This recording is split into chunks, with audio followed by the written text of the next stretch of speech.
महाराज जी के चरणों में वंदन। राधे राधे।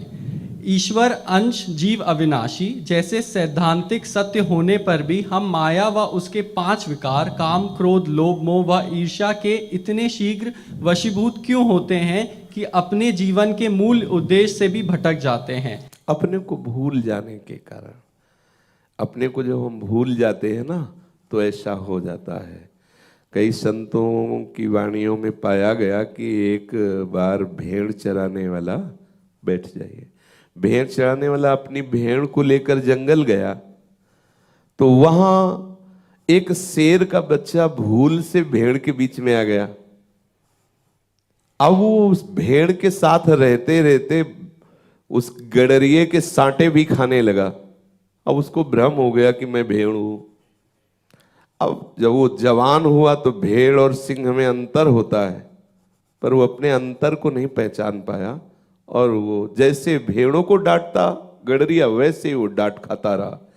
एक दिन भेड़ों को खाने के लिए कोई शेर उस आया तो जब उसने देखा कि ये तो हमारा वंशज है, उस सिंह का जो शावक आ गया था और सिंह रूप हो गया, तब उससे कहा कि तू तो भेड़ों के बीच में रहकर गडरिये की डांट खा रहा है, तू तो मेरा बच्चा है, मेरा अंश है। तो उसने कहा नहीं, मैं कैसे तुम्हारा अंश हो सकता हूं, मैं तो, ये हमारा परिवार है, ये इनके बीच में। बोले चल, और एक सरोवर में जाके झकाया, बोले देख जैसा मैं हूं वैसा तू है ना।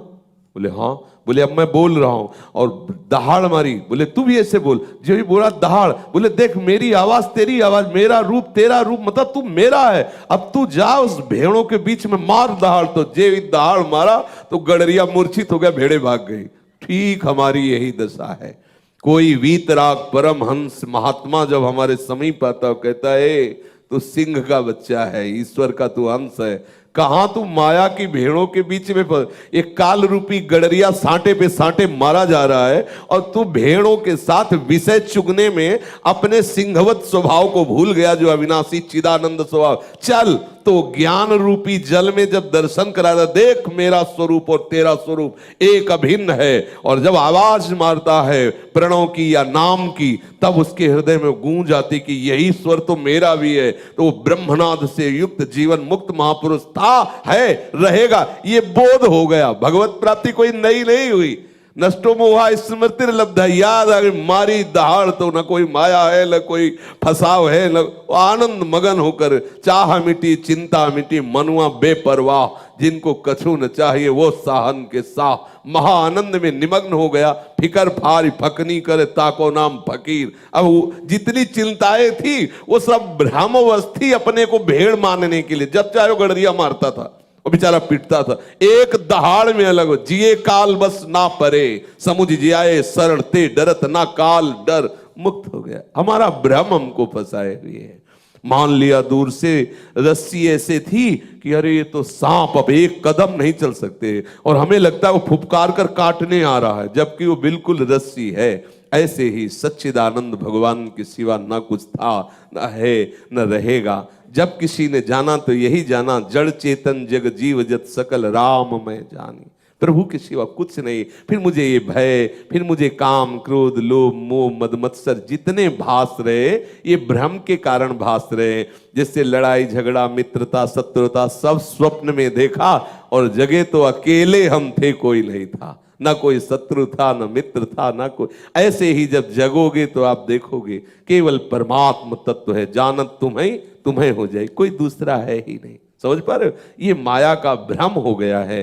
तो हम सत्संग के द्वारा इस भ्रम का निवारण करें। सत्संग ही इस भ्रम, जासु कृपा सब भ्रम मिट जाए। ये जहां भ्रम मिटा तो आनंद मगन हो गए। पर ये भ्रम ऐसा थोड़ी है कि ऐसे सहज में मिट जाए। अभी सुना बाहर निकले गणित शुरू हो गई, बाबा लोग हैं, वो गणित अपनी तरफ ले जाएगी, और जब ये गणित चल जाएगी तो वो गणित नहीं चलेगी। फिर तो एक अलग उसका स्वभाव, अलग उसकी स्थिति, अलग उसकी मानसिकता हो जाएगी। अब ये देख ले किस स्वभाव और प्रभाव से प्रभावित हुआ अंतःकरण है। अगर इधर प्रभावित हो गया तो उधर सब शून्य पे आ जाएगा, और अगर उधर प्रभावित हो गया तो इधर सब शून्य पे आ जाएगा। वो यही कहेगा कि अरे सब नाटक है, कुछ नहीं, सब कमाओ खाओ मौज मस्ती लो, किसने देखा कौन भगवान कौन नरक स्वर्ग, क्या बंधन क्या मोक्ष, मौज लो, बस ये लो। वो उसकी बुद्धि उसको ऐसा करे, और इधर अरे फूंक फूंक के कदम रखो, कहीं भगवान की स्मृति न विस्मृत हो जाए, कहीं कोई अपराध न बन जाए, कहीं कोई त्रुटि न, वो बहुत सावधान होकर के चलता है। तो आप देख लो कि इस भ्रम का निवारण करना चाहते हो या भ्रम को बढ़ाना चाहते हो। यदि निवारण करना चाहते हो तो शास्त्र स्वाध्याय अत्यंत आवश्यक है, जो आपको रुचिकर लगे। गीता है, भागवत है, रामचरितमानस है, या और भी महापुरुषों की वाणियां है। नित्य स्वाध्याय करो, नित्य सत्संग करो, नित्य सुमिरन करो, कुछ नित्य ठाकुर सेवा करो, एकांत में बैठकर कुछ देर नित्य तन्मयता पूर्वक सत्चिंतन करो। देखो अभी आनंद आ जाएगा। ये 5 चीजें जरूर होना चाहिए प्रत्येक साधक या प्रत्येक मनुष्य के जीवन में। शास्त्रों का नित्य स्वाध्याय होना चाहिए, गुरुजनों की आराध्य देव की नित्य सेवा होनी चाहिए, इष्ट के मंत्र का नित्य सुमिरन होना चाहिए, एकांत देश में बैठ करके नित्य सत्य चिंतन में डूबना और सुमिरन में थोड़ा अंतर है।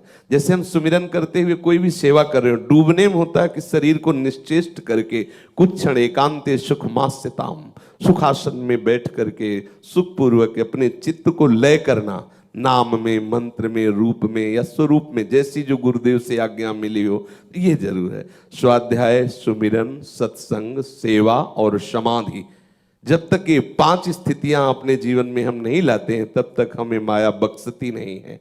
हम इन 5 सकार चूर्ण से अपने उदर को जैसे ठीक करते हैं, ऐसे हम भवरोग से मुक्त हो सकते हैं। स्वाध्याय शास्त्रों का, सुमिरन ठाकुर का, और सत्संग संतों का, और हमारे हृदय में सेवा भावना, माता पिता, गुरुजन, इष्ट, ये सब एक ही श्रेणी में आते हैं, इनकी सेवा। फिर एकांत में कुछ क्षण बैठने का अभ्यास होना चाहिए। कभी 24 घंटे में कुछ ऐसा क्षण जिसमें कोई भी विषय चिंतन नहीं, कोई भी क्रिया नहीं, शांत बैठ करके एकमात्र आराध्य देव का चिंतन, चाहे वो आराध्य देव रूप हो, चाहे प्रियालाल हो या नाम हो, मंत्र हो, जिसमें अपनी भावना हम डुबो सके, ऐसा करना चाहिए।